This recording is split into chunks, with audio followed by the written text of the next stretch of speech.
नमस्कार।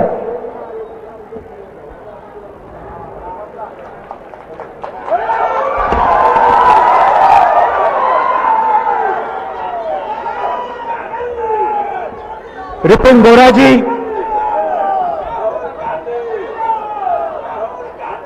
सेठिया जी,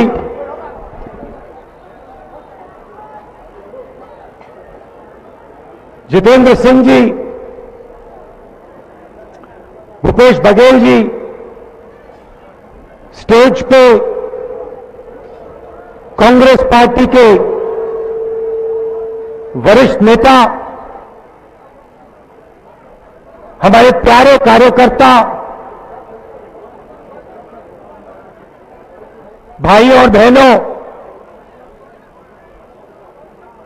प्रेस के हमारे मित्रों, आप सबका यहां बहुत बहुत स्वागत। आप मेरी बात सुनने आए, दूर दूर से आए, इसके लिए मैं आप सबका धन्यवाद करना चाहता हूं।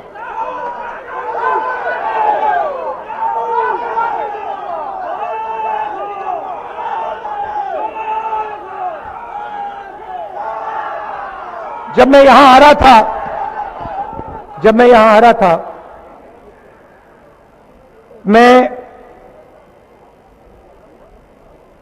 तरुण गोगोई की याद कर रहा था।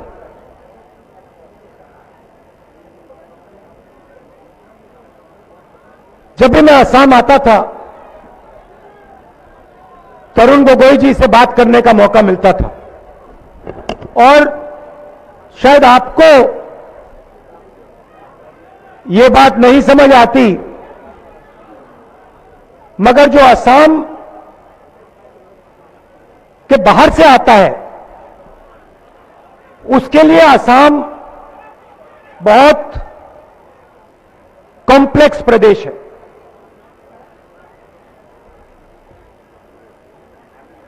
अलग अलग धर्म, अलग जात, भाषाएं। और जब मैं आता था, हर विजिट पे तरुण गोगोई जी मुझे कुछ ना कुछ असम के बारे में ज्ञान देते थे। और मेरी जो असम की जानकारी थी, एक प्रकार से तरुण गोगोई जी बढ़ाते थे। और मुझे लगता था, हर बार मैं वापस जाता था, मुझे लगता था मैं कुछ सीख के गया। एक बार गाड़ी में उन्होंने मुझे बताया, जब यहां हिंसा का समय था, मुझे बताया पब्लिक मीटिंग में जाते थे और पता नहीं होता था कि वापस आएंगे। मतलब यह नहीं मालूम था कि ये इसके बाद पब्लिक मीटिंग होगी, इसके बाद जिंदा रहेंगे, यह तक नहीं मालूम था। मगर कांग्रेस के नेता, कार्यकर्ता रिस्क लेके मीटिंग में जाते थे। और हमारी जो टीम थी, और उसमें हमारे बड़े बड़े नेता हैं, वो जो टीम थी उसने असम को जोड़ने का काम किया। आस्ते आस्ते आस्ते आस्ते जो नफरत फैल गई थी, गुस्सा फैल गया था, उसको जोड़ने का काम इस टीम ने किया। और उसी तूफान में से हमारे नेता तरुण गोगोई जी तैयार हुए।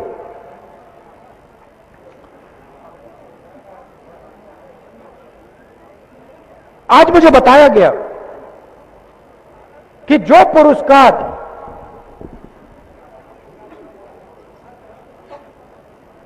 असम के सिपाही को दिया गया, तरुण गोगोई को दिया गया,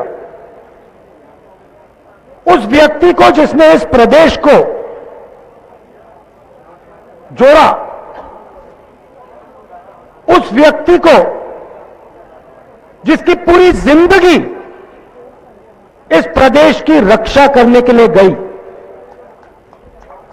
अब मैंने देखा कि उसी लिस्ट में जिसमें तरुण गोगोई जी का नाम था, उसी लिस्ट में पीएम ऑफिस का एक ब्यूरोक्रेट का नाम था। और मुझे दुख हुआ कि हिंदुस्तान की सरकार ने तरुण गोगोई जी का और इस प्रदेश का अपमान किया। एक तरफ एक व्यक्ति जिसने अपनी पूरी जान दी, जिंदगी दे दी, असम को जोड़ा, भारत का झंडा, उसकी रक्षा की, और दूसरी तरफ पीएम ऑफिस के एक ब्यूरोक्रेट जिन्होंने सिर्फ एक काम किया, नरेंद्र मोदी जी की हाहाकारी। दोनों को आप एक अवार्ड देते हो। तो एक प्रकार से तरुण गोगोई जी मेरे गुरु थे और मुझे अच्छा नहीं लगा। मुझे लगा कि ये सही बात नहीं की इन लोगों ने। मैंने जोड़ने की बात की, असम को जोड़ने की बात।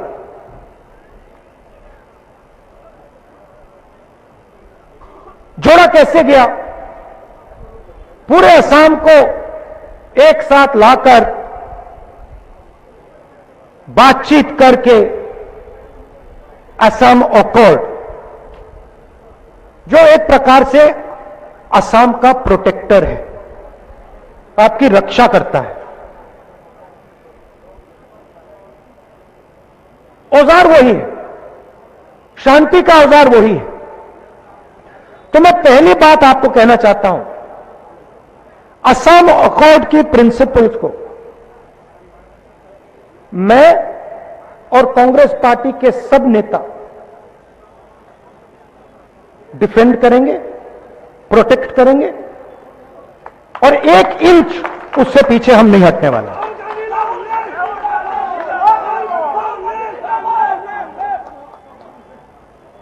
इलीगल इमिग्रेशन का मुद्दा है, मगर असम की जनता में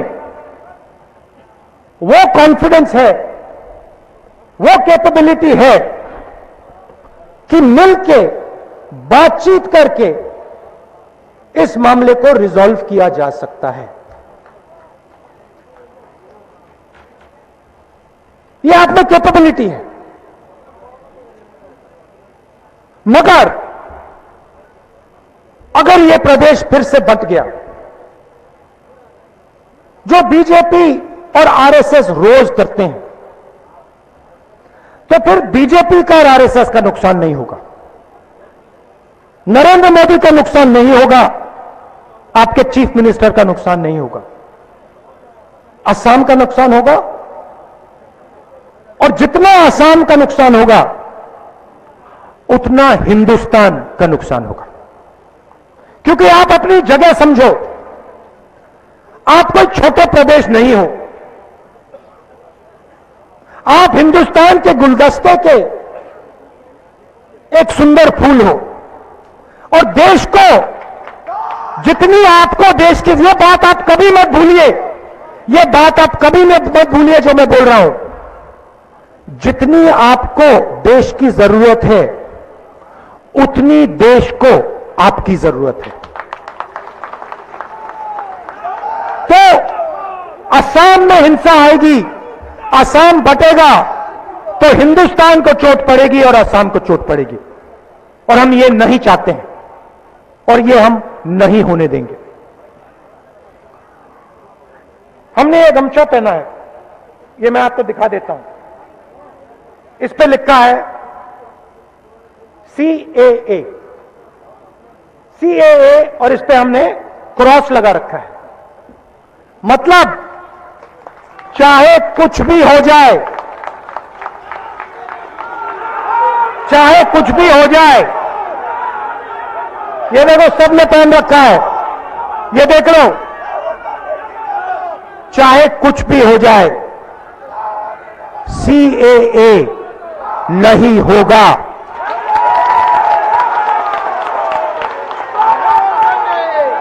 हम दो हमारे दो, हम दो हमारे दो, अच्छी तरह सुन लो, नहीं होगा, कभी नहीं होगा। राहुल गांधी, राहुल गांधी, राहुल गांधी। अब मैं आपको बताता हूं, अब मैं आपको बड़ी सुंदर तरीके से, भैया शांत हो जाए। अब मैं आपको बहुत सुंदर तक, भैया शांत हो जाए प्लीज। अब मैं आपको बहुत सुंदर तरीके से समझाता हूं कि बीजेपी असम अकॉर्ड को खत्म क्यों करना चाहती है, हिंसा क्यों लाना चाहती है, सीएए क्यों लाना चाहती है। मैं बहुत सुंदर तरीके से आपको समझाऊंगा। ये देखिए, ये है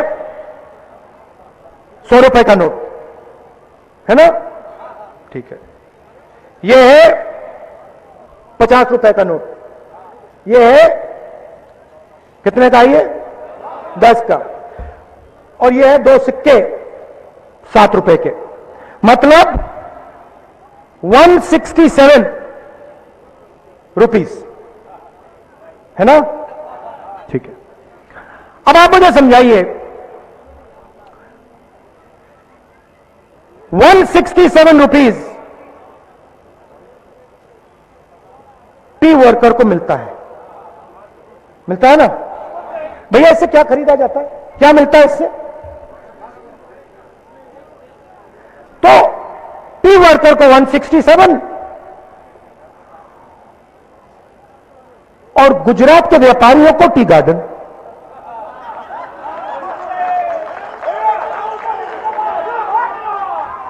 चाय के वर्कर को 167 और गुजरात के व्यापारी को टी गार्डन। इसीलिए ये आसाम को बांटना चाहते हैं, क्योंकि ये जानते हैं कि अगर आसाम से चोरी करनी है तो आसाम को डिवाइड करना ही पड़ेगा, क्योंकि अगर आसाम को डिवाइड नहीं किया तो आसाम से कोई भी शक्ति चोरी नहीं कर सकती। अब हमने साफ कह दिया, देखिए 167 ये हुआ, ये क्या भैया 200, मतलब इससे 2 रुपए कम होंगे, और ये कांग्रेस पार्टी हर रोज टी वर्कर के जेब में डालेगी, मतलब 365 रुपीस। और जो हमारे टी वर्कर्स हैं, आप अच्छी तरह सुन लीजिए,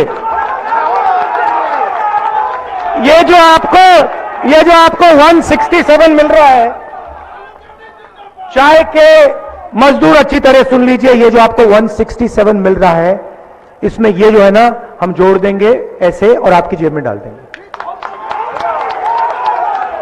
अब आप पूछोगे अरे भैया, अगर आप 200 रुपए हर मजदूर के जेब में डालोगे तो पैसा कहां से आएगा? मैं बता देता हूं, गुजरात के व्यापारी से। सीधी सी बात है, वो आपका जो है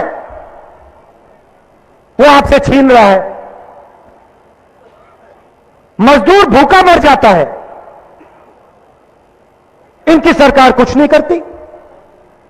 कोरोना आया, देश के सबके सब मजदूर सड़क पे वापस घर की ओर चले, हाथ जोड़ के ये मांगा था उन्होंने नरेंद्र मोदी से, इससे ज्यादा नहीं, बस का टिकट दे दो। अच्छा ठीक है, बस का नहीं देना तो रेलवे टिकट तो दे दो। नरेंद्र मोदी कहते नहीं, मैं नहीं दूंगा। तुम कौन हो? हम दो हमारे दो, और किसी को कुछ नहीं। हम दो हमारे दो, तो सुंदर पोस्टर बना रखा है, हम दो हमारे दो।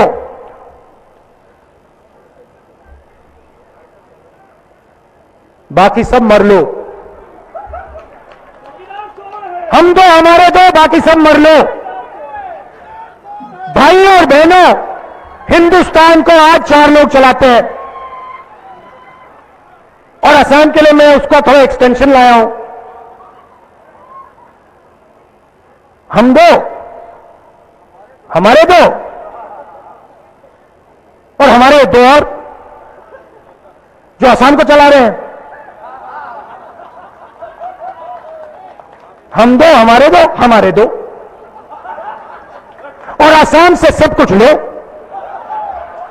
ये रियलिटी है, ये सच्चाई है। प्रधानमंत्री ने भाषण किया लोकसभा में, किसानों के बारे में बोले, कुछ नहीं बोले, सब कुछ बोल दिया, मगर किसानों के बारे में बजट में कुछ नहीं। तो सिस्टम बहुत सरल है। असम जाओ, असम में आग लगाओ, असम को बांटो और जो असम का है ले लो। अच्छा भैया एक बात बताना, एयरपोर्ट किसको दिया? नाम बताना जरा। हम दो हमारे दो ना, उसी को एयरपोर्ट मिला ना। अरे भैया क्या भैया आप क्या बात कर रहे हो? अभी तो सब कुछ लेगा, कुछ नहीं बचेगा। तो ये बात है। जो आपका है वो ये चाहते हैं और जानते हैं कि अगर आपको बांट दिया, अगर यहां आग लगा दी तो जो भी लेना चाहते हैं ले लेंगे। और मैं यहां इसलिए आया हूं और ये जो हमारे कांग्रेस पार्टी के नेता यहां खड़े हैं इसलिए आए हैं, हम आपको बताना चाहते हैं कि असम को दुनिया की कोई ताकत नहीं तोड़ सकती। और जो असम अकॉर्ड को छूने की कोशिश करेगा, जो यहां नफरत फैलाने की कोशिश करेगा, उसको असम की जनता और कांग्रेस पार्टी मिलकर सबक सिखाएगी।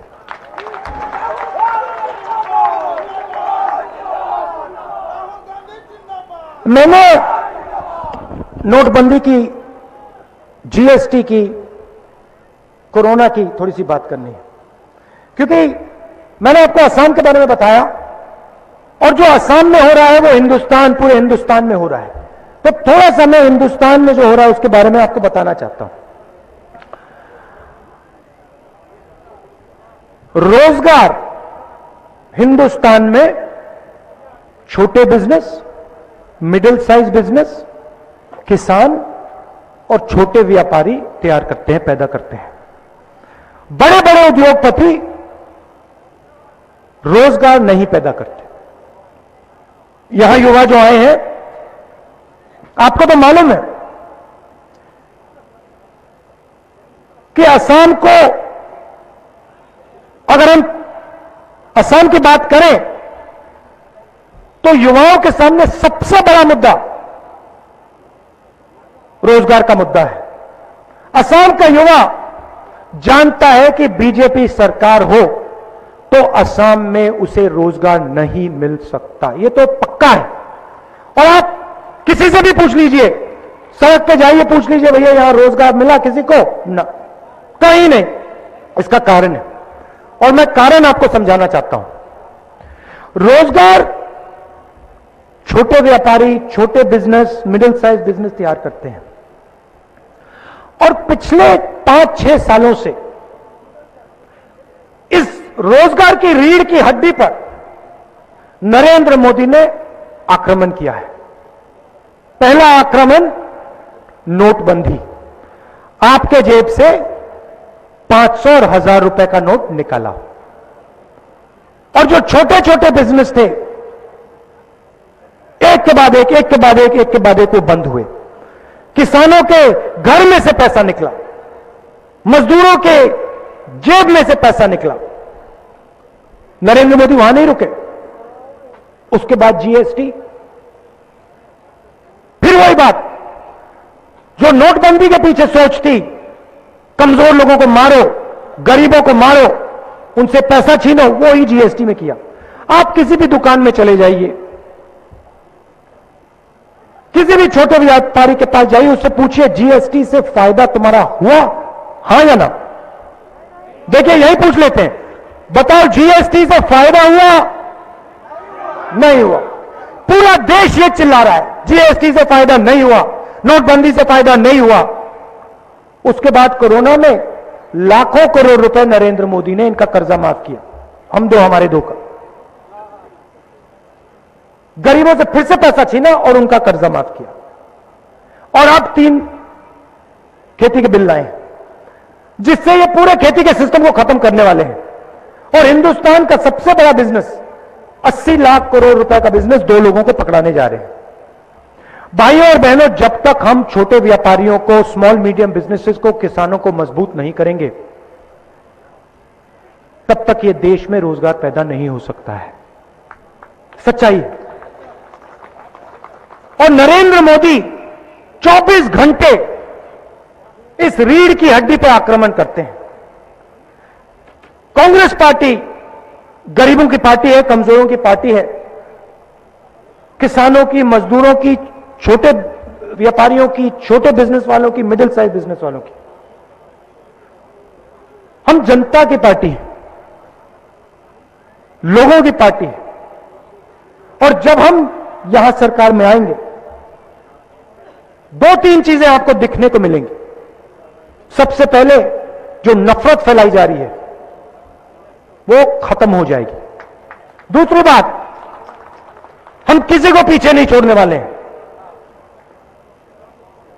हर जात, हर धर्म, हर भाषा, हर व्यक्ति की हम रक्षा करेंगे और हम सबको एक साथ मिलकर आगे बढ़ाएंगे।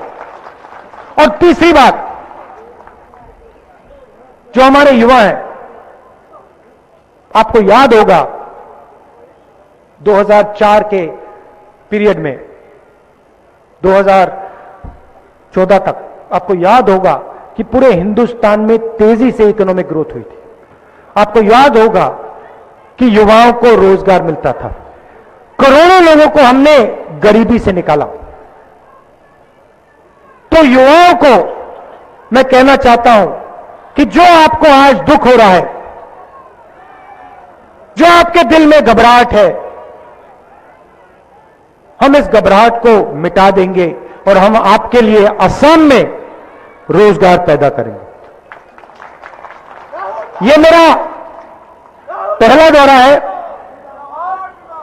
और मैं यहां फिर से आऊंगा, असम आऊंगा और बहुत सारे मुद्दे हैं।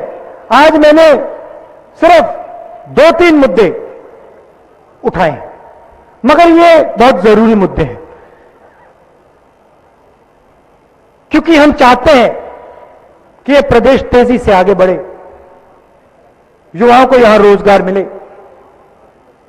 चुने हुए लोगों की सरकार ना हो, 2-3 लोगों की सरकार ना हो, भ्रष्ट सरकार ना हो। इसलिए कांग्रेस पार्टी को चुनाव में भारी बहुमत से आप सबको जिताना है। रिमोट कंट्रोल से देखिए रिमोट कंट्रोल से टेलीविजन जरूर चल सकता है, मगर असम जैसा प्रदेश नहीं चलना चाहिए। रिमोट कंट्रोल से नहीं चलना चाहिए। आपका चीफ मिनिस्टर हो, असम का चीफ मिनिस्टर हो, असम की जनता की आवाज, जनता की आत्मा को समझे और असम के लिए काम करें। आज जो आपके चीफ मिनिस्टर हैं वो असम के लिए काम नहीं करते हैं, वो सीधा ऑर्डर नागपुर और दिल्ली से लेते हैं और जो दिल्ली और नागपुर और गुजरात के लोग उनको कहते हैं वो असम में पूरा करते हैं। ऐसी सरकार से असम को कोई फायदा नहीं होगा, ऐसी सरकार से असम के युवाओं को नुकसान होगा, इसीलिए हम इस सरकार को हटाना चाहते हैं। आप सबका दिल से बहुत बहुत धन्यवाद। नमस्कार। जय हिंद।